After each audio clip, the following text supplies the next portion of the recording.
Hello, fabulous friends and fans. Welcome to Synchronicity. I am your host, Nadiya Shah, and this is your moment of synchronicity. I am here with Alex Trenoweth. Now, I'm just so excited about this because Alex has written this amazing book called Growing Pains. And what this book is about astrological transits and understanding astrology of childhood and adolescence.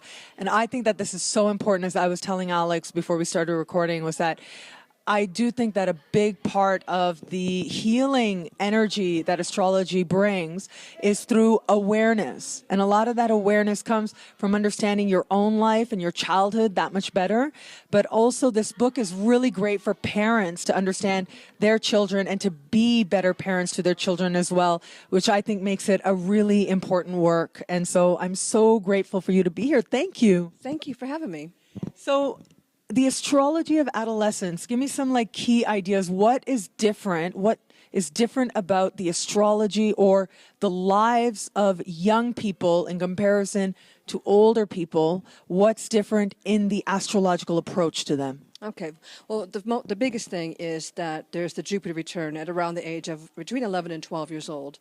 And when we return to any place, if we visit a place a long time ago and we come back, we're kind of comparing now and back then. So the return offers us a chance to kind of just think about, the progress that we've made.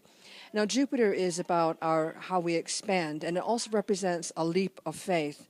So the example I often use when I talk about the difference between Mercury and Jupiter is Mercury is memorizing, for example, the letters that a teacher will hold up for 6-year-olds, and what sound does the T make, and the kids say t, t, t. So it's the repeating, the rote learning.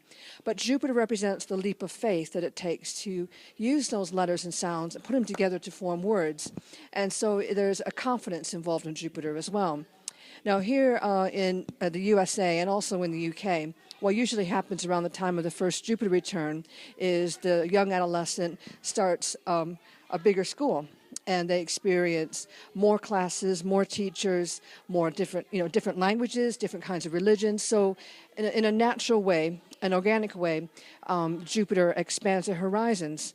But what teachers can do is they can use whatever sign that Jupiter is in, because it would be the same roughly for a whole entire class. You can use the themes of Jupiter to actually make lessons more pertinent to the child. So, for example, if I were teaching a Jupiter and Aries classroom, I might use more competition, speed rounds, and things like that to help the children get that confidence they need to actually take on more learning. So the Jupiter sign is really important, clearly. I mean, I've been learning a new language, so I really understand why languages are covered by Jupiter, or learning new languages especially. So the Jupiter sign is important, but you've also got a lot in here about Saturn as well. So how does Saturn fit into adolescence? Okay, so the Jupiter return happens first, and then a few years later, we get the Saturn opposition at about 14 to 15 years old. Now, an opposition is different to a return. An opposition gives us a chance to evaluate. I've come this far, and this is where I want to be. And Saturn tests us, and it makes us, think about, our strengths and our weaknesses. And often with Saturn, we have to confront what we're afraid of. So again, in a classroom, all the children will have Saturn in the same sign, and there might be some slight variations. But if you as a teacher can understand what your students might be reluctant to take on, you're a step ahead. And what's also interesting is the Jupiter return students, before they have their Saturn opposition, are the naughtiest children in the school. So we're talking about 7th and 8th grade. They are often more in trouble, and I'm a UK teacher, and the data consistently shows that these younger adolescents are in a lot more trouble, and because they're so exuberant and they're so excited. And rather than treating them like, they're being naughty, if we can just channel all that extra energy into something positive, instead of complaining about them, we're onto something. So a lot of students of astrology watch this show. And so I always like to give something practical. And so in your book, you actually go through the different Jupiter signs and how parents can actually utilize that to help their children like really fulfill their potential, bring out positive energy, learn better as well. So can you like very quickly, just to give people a little bit of a taste, just to get people thinking a little bit, maybe give a few, like a sentence or two about each sign, each Jupiter sign. So people can find out their Jupiter signs through like getting a chart online very easily. You enter your birth data and boom, you know, or by looking in an ephemeris. So that's the first step. But once you know your Jupiter sign, or once you know your child's Jupiter sign, what then would you advise? Like, what advice can you give to get people understanding the type of thing that you're talking about in this book? Okay, although I've said that students in a classroom will have the same Jupiter sign, it's also important to recognize them as individuals. So what I do in my classroom roster, instead of doing everything in alphabetical order, I actually do it in birth order, because we have all the dates of birth. We don't have the times, but we can work with noon charts. And to be honest, I'm not going to have 30 birth charts for each class, because it's too much for me to manage. So I basically focus on their sun signs and their Jupiter signs. So I use the sun signs to help me just get an idea of where their creativity is, and it gives me an understanding of what I can do to help them. So I usually have all the elements working together. So all the fire signs working with fire signs, and all the earth signs working together. And, the zodiac is so rich in ideas. And in using the zodiac, I not only became a better teacher, I became a happier one as well, because I was blending my two passions together. So if you want me to go through each Jupiter sign, we better get on with it. So Jupiter. Please take your time. Share as you're inspired, really, because I think I asked my questions, yes, but at the end of the day, what's shared is what is meant to be part of the moment of synchronicity that I hope that this episode is for some people out there. So yes, let's go through the Jupiter signs. Right, okay. So Jupiter in Aries is about speed and risk-taking. So a lesson must be something that is challenging to the students, of course, but it has to be short and sharp to the point. Whereas the Jupiter in Taurus children are far more sensual, and they will want to touch things, taste things. When I taught the French Revolution, I actually set it up like a French restaurant, my classroom like a French restaurant, and had freshly baked baguettes. And I gave one child the big old chocolate bar to eat in front of all the other kids. So we could talk about, how the poor people were outraged at how they're being treated. But it sort of took on the sensualness of Jupiter and Taurus. Now, Jupiter in Gemini, that's a gift for a teacher, because you're talking about kids that like everything, they like variety, and so it's really important as a teacher that you understand that they really do need a smorgasbord of classroom activities to keep them interested. Jupiter in Cancer children, like myself, we tend to treat our teachers and our fellow classmates as if they were part of our family, our extended family. So it's really important for Jupiter in Cancer learners to feel comfortable in the classroom, and that the teacher holds those boundaries really tightly so that no child feels picked on or bullied. And of course, it's true for any class, but particularly for the sensitivity of the Jupiter in Cancer students.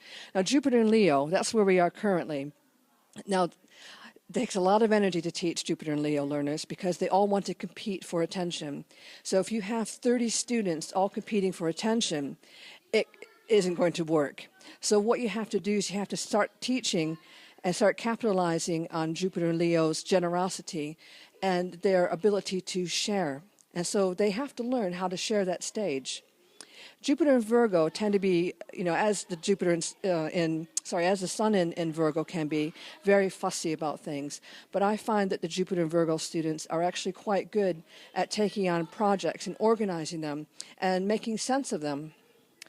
Jupiter and Libra are very interested in relationships of all sorts. So if you can have a lesson that is themed around how people interact and how they get along, you're going to win them over. Jupiter and Scorpio students are very good at research, and they're not happy with skimming over the surface of things. They want to delve down deep, and they have a good understanding of human psychology. So homework, I think, is really important for Jupiter and Scorpio students, because it gives them that chance to work independently and also to put as much effort into a project as they want to. Jupiter and Sagittarius students, Jupiter is in its dignity in Sagittarius. And again, like Jupiter and Gemini, it's kind of a gift. because these are students who will try anything and are so excited. And you can really tell when you got Jupiter in Sagittarius students, because they really do find it difficult to sit down, and they want everything to be they really enjoy a good challenge, and they just love to learn, and it's a real pleasure to teach them. Jupiter and Capricorn students, again, like the other earth signs, are a little bit they're not quite as speedy as the fire signs, but Jupiter and Capricorn students are always interested in how they can get ahead in life, and they tend to be quite ambitious. So if you can frame your lessons around career prospects or opening up opportunities for them to improve themselves, they're really going to connect well. The Jupiter and Aquarius students are a little bit eccentric, and they like to have the weirdness, the nuttiness. And so if you as a teacher can understand that they don't just, they want to see the teacher as an equal. And if you can show Jupiter and Aquarius students that you are also a learner, then they'll really enjoy their lessons a lot more, because they don't like it, the hierarchy of a normal classroom. And Jupiter and Pisces, dear Jupiter and Pisces students, they love music and anything that's going to help them transcend the normal classroom experience. So they really enjoy things like using artwork or, as I said, music, just to help them express themselves. That's amazing. And so there is a lot more in here, actually. There's, as I said before, Saturn signs are in here, which I think are also really helpful as well. Because how do you understand a Saturn for a child? Like, not just the Saturn opposition, but the Saturn sign, the significance of the Saturn sign. I think it's really important for a teacher or for a parent to understand their own Saturn. I mean, this is really where it becomes, I think Jupiter is more for the child and the Saturn is more for the authority figure. And the child will grow into their Saturn sign eventually, of course, but for the person giving the discipline, they have to understand where they stand as that disciplinarian. Someone with Jupiter in Pisces, for example, might find it very difficult to hold those boundaries together. They might be too easygoing, or conversely, trying too hard to keep those boundaries. So, the Saturn sign, I think, shows where a person is afraid. And if you can understand how to ease that process of growing up, help a person understand it's going to be okay, you're a step ahead of the game. So that's where the self-knowledge comes in. So it's not just a book about your child, but it becomes a book about the parent or the teacher even as well. Great book for teachers. Yes, absolutely. I really think that this understanding astrology, not just through star signs, although that's helpful, but through the Jupiter and Saturn cycles, is something that can really help improve a child's grades, their behavior, and eventually when that child grows out of adolescence, they're not going to look back on their adolescence as being a time of embarrassment and of humiliation, because that's the way most adults view their adolescence. But you can help them grow up to be really confident, healthy, forgiving people. And I think that that's the goal of being a human being, really, and anything that we can do, especially when we care about the child or we have a role like you do, such an important role. I mean, that's ultimately it's a great responsibility, but it's also quite a privilege to be part of somebody developing along those lines, of being somebody that you can be proud of. Because I think about my teachers, I have been very well loved. I mean, I don't want to get emotional, start crying, but I have been so well loved by teachers, by professors, and who changed me forever, just through their awareness, just as you said, thinking about what is going to resonate with me, how to reach me, how to talk to me.